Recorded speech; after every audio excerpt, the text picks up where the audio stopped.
Hello everyone, welcome back to my channel. और आज की वीडियो के अंदर सबसे पहले हम 2019 के कुछ डायनेमिक्स के क्वेश्चंस देखेंगे, यानी कि उसके अंदर जितने भी क्वेश्चंस आए हुए थे उन सभी को डिस्कस करेंगे।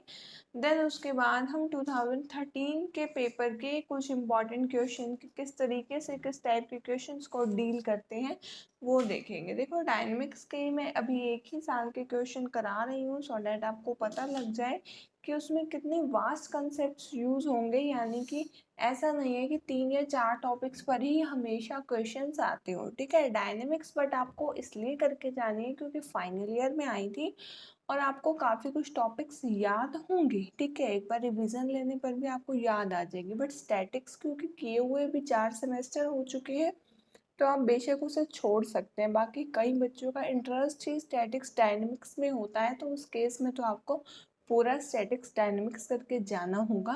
अगर आपका इंटरेस्ट कम है तो उस केस के लिए मैं बता रही हूँ कि डायनेमिक्स कर जाना, स्टैटिक्स बेशक छोड़ जाना, क्योंकि डायनेमिक्स अभी किया आपको याद होगी। ठीक, तो चलिए देख लेते हैं 2019 के डायनेमिक्स के क्वेश्चन।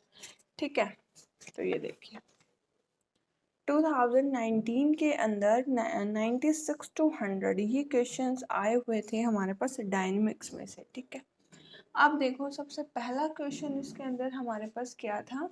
सबसे पहले क्वेश्चन की स्टेटमेंट थी the acceleration of a particle moving with simple harmonic motion is 44 metres per second square. सबसे पहले तो स्टेटमेंट ठीक कर लो, 44 नहीं आएगा यहाँ पर, सिर्फ 4 आएगा। ठीक है, 4 था क्वेश्चन के अंदर।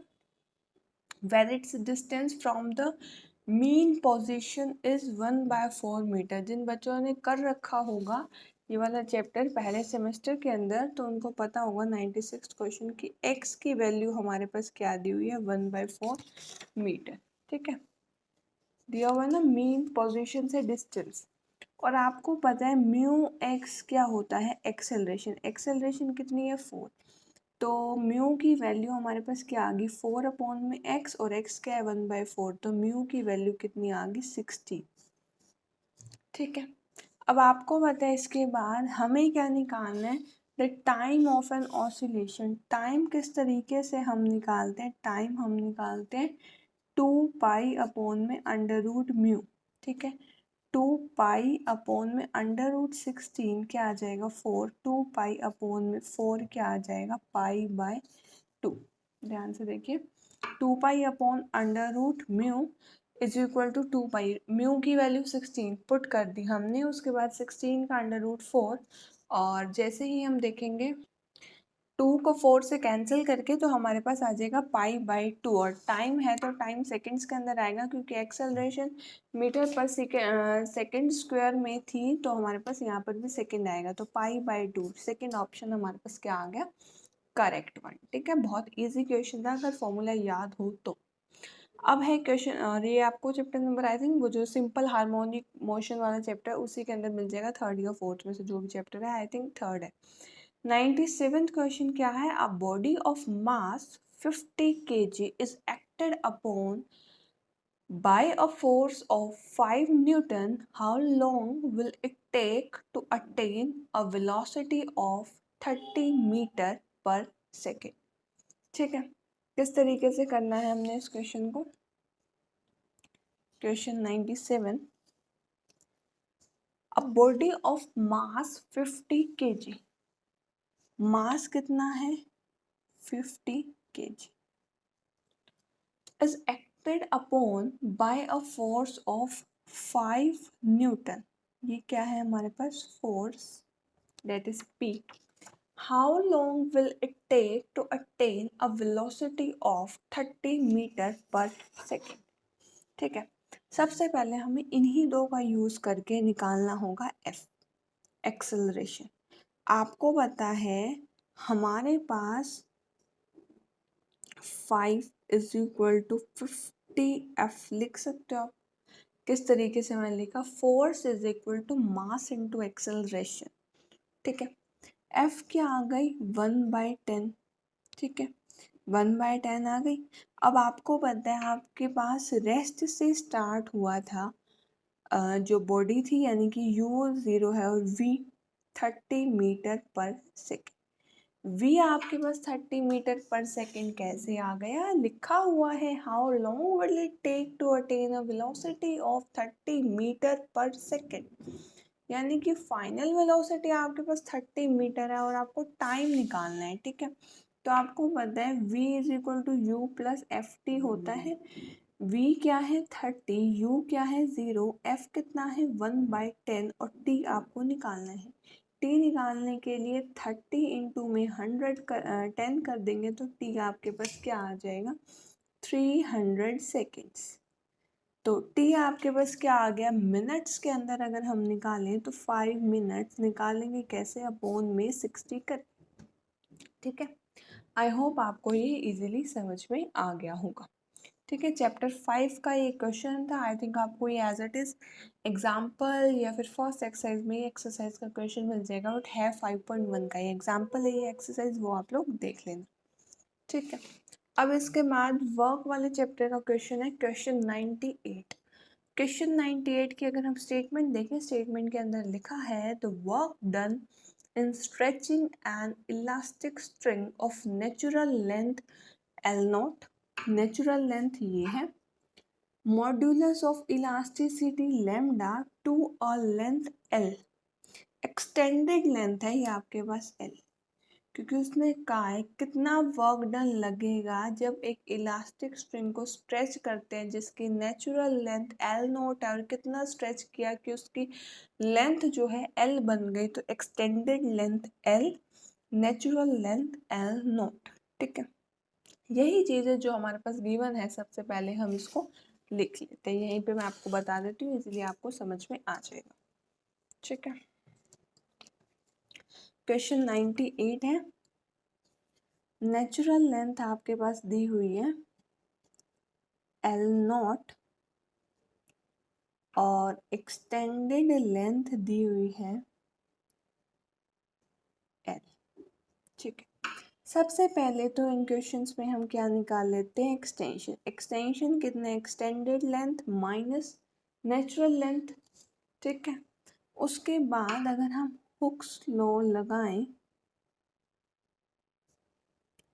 मॉड्यूलस ऑफ इलास्टिसिटी आपके पास क्या है लैम्डा, तो टेंशन टी की वैल्यू आपके पास क्या आ जाएगी लैम्डा इंटू एक्सटेंशन अपॉन में एक्सटेंडेड लेंथ, ठीक है।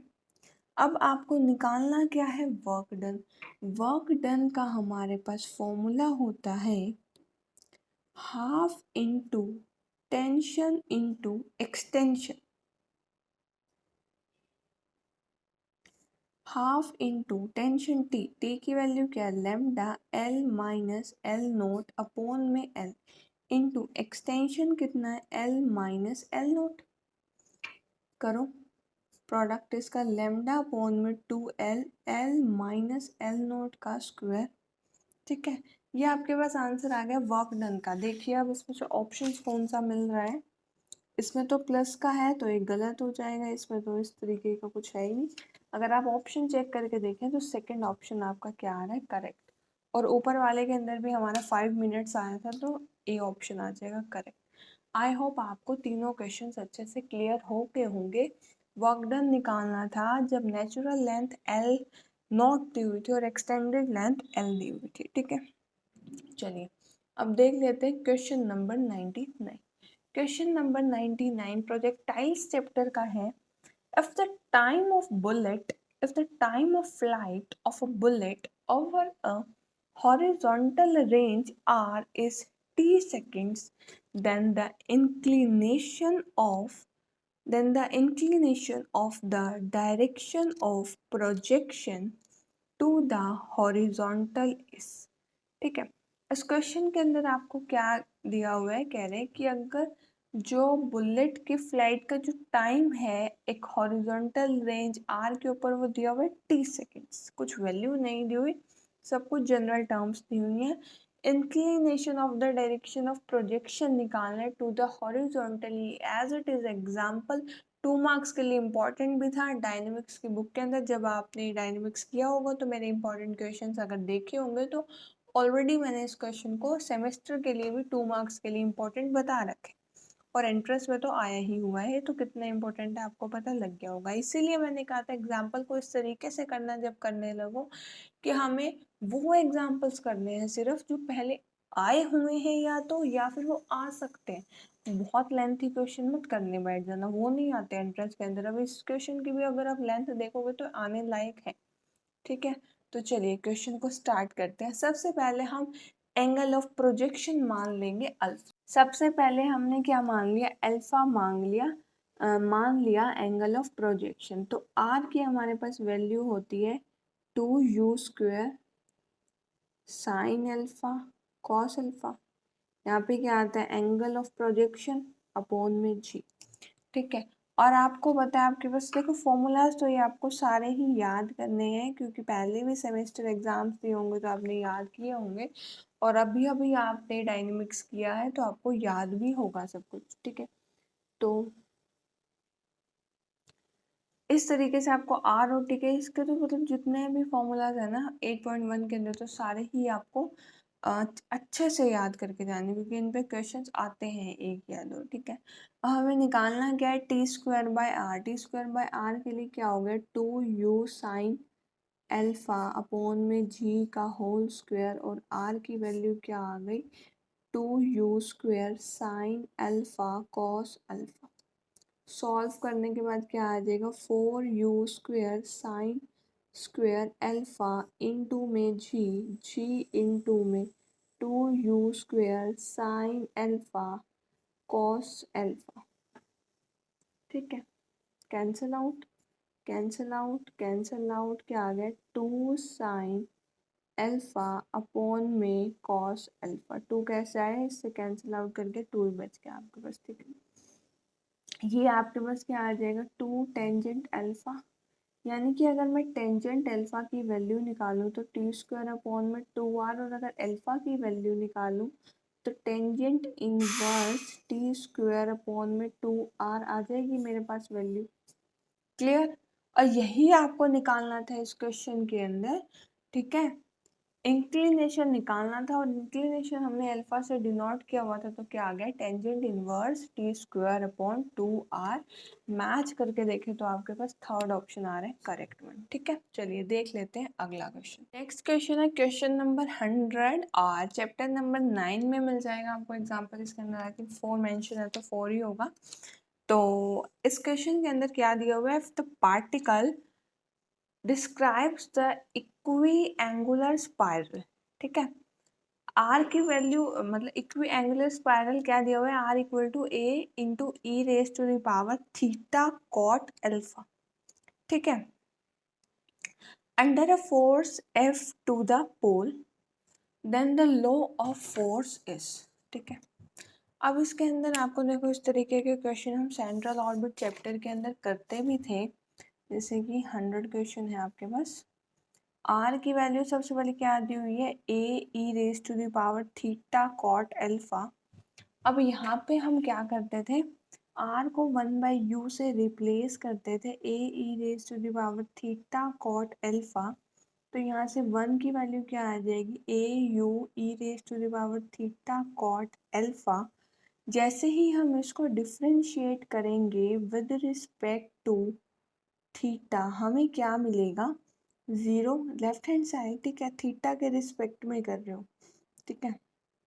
यहाँ पर है ना आपके पास थीटा, तो ए और u भी देखो थीटा का फंक्शन है, तो अगर हम u को करें d u upon m d theta e raise to the power theta cot alpha plus m, ठीक है, a u e raise to the power theta cot alpha. अब इस ऊपर वाले का जब हम आप डिफ्रेंशिएट करोगे विद रिस्पेक्ट टू थीटा तो कॉट अल्फा आ जाएगा, क्लियर, ठीक है।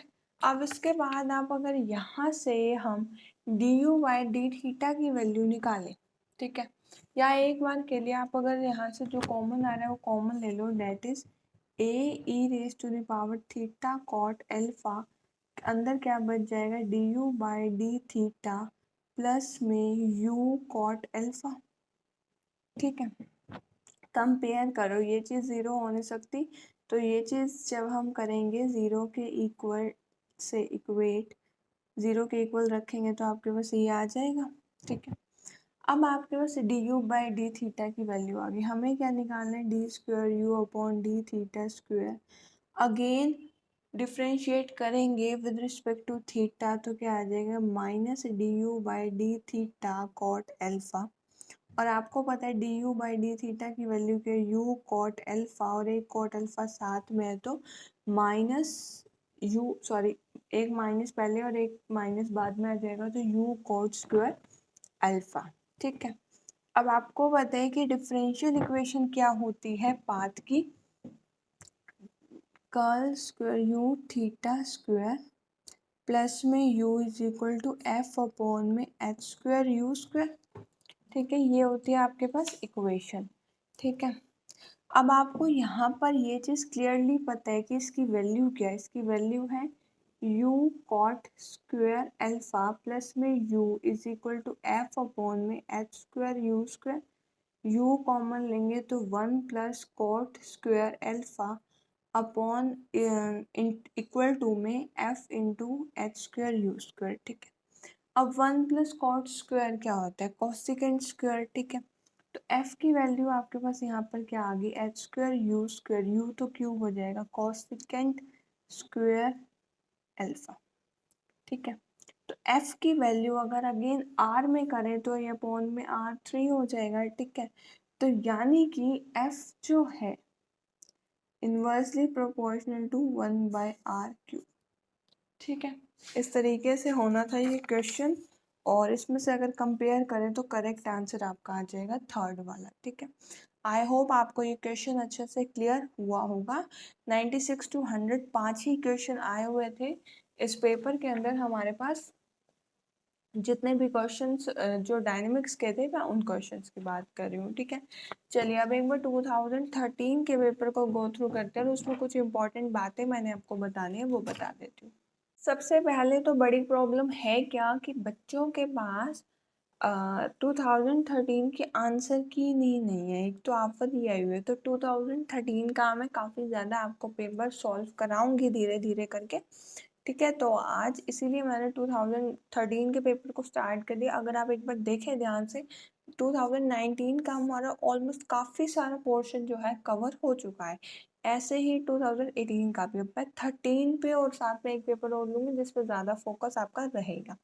ठीक है, ये क्वेश्चन मैथोपीडिया वाले ग्रुप में भी आया हुआ था, जो डिस्कशन ग्रुप है उसके अंदर। अगर आपने ज्वाइन नहीं किया हुआ तो कर सकते हो, वहाँ पर भी आप अपने डाउट्स वगैरह सॉल्व कर सकते हो। 2 ग्रुप्स हैं, एक मैथोपीडिया जिसके अंदर आप सभी बच्चे अपने रिप्लाईज नहीं दे सकते, क्योंकि उसमें होता क्या था, काफ़ी सारे मैसेजेस आ जाते थे जिससे इम्पॉर्टेंट इन्फॉर्मेशन रह जाती थी। तो डिस्कशन के लिए मैथोपीडिया डिस्कशन ग्रुप अलग से और मैथोपीडिया वाला अलग से। अपडेट्स मैथोपीडिया में मिल जाती हैं और बाकी जो डिस्कशन है वो मैथोपीडिया डिस्कशन ग्रुप के अंदर। ठीक है, तो वो भी आपको लिंक सारे यूट्यूब पे मिल जाएंगे, आप उसे ज्वाइन कर सकते हो। ठीक है, चलिए अब पहला क्वेश्चन देख लेते हैं। Sum of the characteristic roots of the matrix is. Matrix आपके पास दी हुई है, 2013 का पेपर है और आपको बताना है sum of the characteristic roots. जितने भी कैरेक्टरिस्टिक रूट्स हैं उनका सम क्या आएगा। ठीक है, तो मैट्रिक्स आई होप आपको स्क्रीन पे क्लियरली दिख रही होगी। तो सम ऑफ कैरेक्टरिस्टिक रूट्स क्या आता है, ट्रेस के इक्वल। क्या आता है, ट्रेस के इक्वल। ठीक है, हमेशा सम आता है ट्रेस के इक्वल, और प्रोडक्ट ऑफ कैरेक्टरिस्टिक रूट्स आता है डिटर्मिनेंट के इक्वल। ठीक है, प्रोडक्ट आता है डिटर्मिनेंट के इक्वल, सम आता है ट्रेस के इक्वल। अब ट्रेस क्या होता है, डिटर्मिनेंट तो आप सबको पता होगा, ट्रेस क्या होता है, sum of the diagonal entries. तो इन सभी का अगर आप सम करो, 3 + 24 27, 27 - 8 दैट इज 19, तो क्या आ गया, फर्स्ट का आंसर 19। ठीक है, बहुत इजी क्वेश्चन था। कई बच्चे जिनको नहीं आता होगा डायरेक्ट फॉर्मूला तो वो क्या करेंगे, सबसे पहले सारे कैरेक्टरिस्टिक रूट्स निकालेंगे, वो लेमडा वाले लॉन्ग मेथड से जो आपने अलजेब्रा के अंदर फर्स्ट सेमेस्टर के अंदर स्टडी किया होगा। उसके बाद देन सम निकालेंगे सारी आइगन वैल्यूज का, 4 से 5 मिनट लग जाएंगे। और अगर आपको ये आता होगा ना कि sum of the characteristic roots is equal to trace, और ट्रेस क्या होता है, sum of diagonal entries, within 10 seconds आप ये क्वेश्चन मार्क करके आ जाओगे, ठीक है। और क्योंकि सम वाला ऑलरेडी आ चुके हैं तो मे भी इस बार प्रोडक्ट वाला आ जाए, ठीक है। तो पता होना चाहिए आपको कि प्रोडक्ट ऑफ कैरेक्टरिस्टिक रूट्स क्या होता है, डिटर्मिनेंट गिवन। फिर बेशक वो 4x4 की मैट्रिक्स आ जाए या 5x5 की, हमें फर्क नहीं पड़ता, हमें डिटर्मिनेंट निकालना है प्रोडक्ट के केस में। और देखो प्रोडक्ट के केस में डिटर्मिनेंट निकालना तो फिर भी 5x5 का मुश्किल हो जाएगा, बट डायगोनल एंट्रीज का सम करना तब भी ईजी ही रहेगा, ठीक है। इसके बाद सेकंड क्वेश्चन को डिस्कस करने से पहले एक बार थर्ड देख लेते हैं, बहुत इजी है। Determinant of an orthogonal matrix is. Orthogonal matrix का डिटर्मिनेंट आपने पहले भी प्रॉपर्टी पढ़ रखी होगी, ऑर्थोगोनल मैट्रिक्स के अंदर क्या होता है, +-1, ठीक है। चलिए अब देख लेते हैं सेकंड क्वेश्चन। सेकंड क्वेश्चन की सबसे पहले यहाँ मैं मैट्रिक्स लिख देती हूँ, ठीक है। तो ये मैट्रिक्स मैंने यहाँ पर लिख दी। अब आपको क्या निकालना है, एडजॉइंट। एडजॉइंट कैसे निकालते हैं, इनके कोफैक्टर का ट्रांसपोज करके। तो आपको पता है इन पे माइनस आता है, ठीक है। उसके बाद हम क्या करेंगे, यहाँ पे 1 एज इट इज, इसका कैसे निकालेंगे, cofactor cos theta into cos theta, cos square theta plus sine square theta, यहाँ आ जाएगा 1। ऐसे इसको सॉल्व करके जो आएगा, इसको और इसको कैंसिल करके वो यहाँ पर आ जाएगी entry, that is sine theta cos theta minus m sine theta cos theta is equal to 0, ठीक है। ऐसे ही अगर आप इस एंट्री को देखें 1 करके, और यहाँ पर आ जाएगा साइन स्क्वायर थीटा प्लस में कॉस स्क्वायर थीटा, यहाँ भी क्या आ जाएगा 1। तो ये 0 है तो ये प्लस भी लगा सकते हो, कुछ भी मत लगाओ, ठीक है। इस तरीके से ही हम इस लाइन की एंट्रीज को देखेंगे। जैसे ही आप इस लाइन की एंट्रीज को देखेंगे तो पहली एंट्री क्या आ जाएगी, साइन थीटा, ठीक है। कैसे आई, इसको पूरे को कैंसिल करके माइनस में साइन थीटा, और यहाँ पर हमारे पास आ जाएगा प्लस में 1 साइन थीटा, ठीक है। एक माइनस ऑलरेडी है और एक माइनस आ रहा है, ठीक है। ऐसे बीच वाली एंट्री के लिए ये दोनों lines cancel, cos theta plus cos theta 2 cos theta. नीचे वाली एंट्री आ जाएगी माइनस साइन थीटा, इस तरफ माइनस कोस थीटा। बाकी तो देखो कोई नई बात नहीं है, एडजॉइंट निकालना आपने इनवर्स कितनी बार निकालते हो, उसमें हमेशा एडजॉइंट तो निकालते ही निकालते हो। अब आपको क्या निकालना है, एडजॉइंट ऑफ ए का डिटर्मिनेंट, ठीक है। तो इस पूरी मैट्रिक्स का आपको निकालना होगा डिटर्मिनेंट। इसके अलोंग एक्सपेंड कर दो क्योंकि एक इसमें 0 आ रहा है, तो 1 2 cos स्क्वायर थीटा प्लस में 2 साइन स्क्वायर थीटा, यही आएगा, ठीक है। देख लिया होगा आपने ध्यान से। इसके बाद प्लस में 1, ठीक है। अब यहाँ जब आप देखेंगे 1 आ जाएगा बाहर, 2 साइन स्क्वायर थीटा प्लस में 2 cos स्क्वायर थीटा। तो 2 यहाँ पर, 2 यहाँ पर, क्योंकि 2 यहाँ से कॉमन आ जाएगा, साइन स्क्वायर कॉस स्क्वायर 1, ऐसे ही कॉस स्क्वायर साइन स्क्वायर 1, तो 2 + 2 हमारे पास क्या आ जाएगा, 4, ठीक है। आई होप ये आपको क्लियर हो गया होगा। चेक कर लेते हैं 4 इसमें ऑप्शन है भी या नहीं। हाँ, सेकंड ऑप्शन है आपके पास 4। First second question I think आपको क्लियर हो गए होंगे, ठीक है। इसके बाद हम कुछ और क्वेश्चन डिस्कस करते हैं जिसमें कुछ बताने लायक है, थोड़ा कुछ अच्छा सा है, तो वो देखिए। अब इसके बाद नेक्स्ट क्वेश्चन की जो स्टेटमेंट मैं आपको बताने वाली हूँ, देखो अगर 3 से 4 साल, देखो टोटल हमारे पास 2013, 15, 16, 17, 18, 19 के पेपर्स है। 20 के अंदर हमारे पास एंट्रेंस नहीं हुआ था, मेरिट बेस पे एडमिशन्स हुए थे। तो अगर ओडी के सारे क्वेश्चन देखो, वैसे अभी तक ओडी का मैंने कुछ कराया नहीं है, बट स्टिल काफ़ी पेपर्स के अंदर, 2 या 3 पेपर्स के अंदर मुझे ये रॉन्ग स्कैन वाला क्वेश्चन मिल गया। तो मैं आज आपको पहले रॉन्ग स्कैन ही बता रही हूँ, क्योंकि रॉन्ग स्कैन वाला कंसेप्ट ऐसा है बिल्कुल इजी, और इजीली आप इसका क्वेश्चन कर सकते हो। आपको किसका रॉन्ग स्कैन निकालना है, एक्स स्क्वायर और एक्स क्यूब का, ठीक है। 3 एलिमेंट्स हैं तो 3x3 की मैट्रिक्स बन जाएगी, और अगर 2 एलिमेंट्स हैं तो 2x2, ठीक है। एक्स स्क्वायर और एक्स क्यूब पहली लाइन के अंदर लिख लोगे, इनका डिफ्रेंसिएशन लिख लोगे दूसरी लाइन के अंदर, अगेन इनका डिफ्रेंसिएशन लिख लोगे, इस पूरी लाइन का डिफ्रेंसिएशन तीसरी लाइन के अंदर, ठीक। फिर निकालेंगे इसका डिटर्मिनेंट। ठीक है, इसी लाइन के अलोंग एक्सपेंड कर देते हैं। लाइन के अलोंग एक्सपेंड इसलिए कर रहे हैं क्योंकि इसके अंदर ऑलरेडी क्या है, एक जीरो है। -1 6x³ -2x³ सॉल्व करेंगे। 6x³ यहाँ से आ रहा है, माइनस में 4x³ डेट इज 2x³ आ जाएगा आंसर। रॉन्ग स्कैन इस तरीके से निकलता है, बहुत इजी मेथड है, इजीली निकल जाएगा।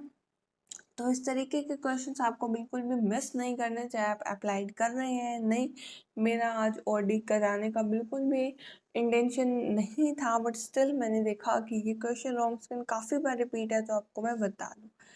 2x³ आया हुआ है ऑप्शन थर्ड। ठीक है, तो ये आपके पास रॉन्ग स्कैन का क्वेश्चन था। आई होप आपको बहुत अच्छे से क्लियर होगा कि किस तरीके से रॉन्ग स्कैन निकालते हैं। अगर इसके अंदर 2 एलिमेंट्स दिए होते तो 2x2 की मैट्रिक्स बन जाती है। ठीक है, इस तरीके से आपको करना है। आज हमने अलजेब्रा के क्वेश्चन डिस्कस किए, एक रॉन्ग स्कैन का कंसेप्ट डिस्कस किया, और साथ ही साथ हमने क्या किया, डायनेमिक्स के कुछ क्वेश्चन डिस्कस किए। डायनेमिक्स की अलग से वीडियो नहीं आएगी, इस तरीके से वीडियोस के बीच में ही क्वेश्चंस लाए जाएंगे, क्योंकि काफ़ी बच्चे ऐसे हैं जो डायनेमिक्स नहीं कर रहे हैं, क्योंकि बच्चों से मेरी बात होती रहती है टेलीग्राम पर। तो काफ़ी बच्चे हैं जो स्टैटिक्स डायनेमिक्स नहीं कर रहे, प्योर पार्ट पे ही ज़्यादा फोकस कर रहे हैं। और एक वीडियो के अंदर मैं सी के ऊपर भी मतलब कि क्वेश्चंस डालूंगी, क्योंकि सी के क्वेश्चंस, प्रोग्रामिंग इन सी, काफ़ी बच्चे हैं जिनका इंटरेस्ट है और जो करना चाह रहे हैं, और उसमें लिमिटेड से ही टॉपिक्स पर क्वेश्चन आ रहे हैं, प्लस में चैप्टर्स भी उसमें कम ही हैं। तो उसको भी हम देखेंगे नेक्स्ट वीडियो में या फिर नेक्स्ट टू नेक्स्ट वीडियो के अंदर। ठीक है, तो आई होप आपको आज के सभी टॉपिक्स क्लियर हुए होंगे। Thank you so much for watching my video and giving me a lot of support. Have a nice day.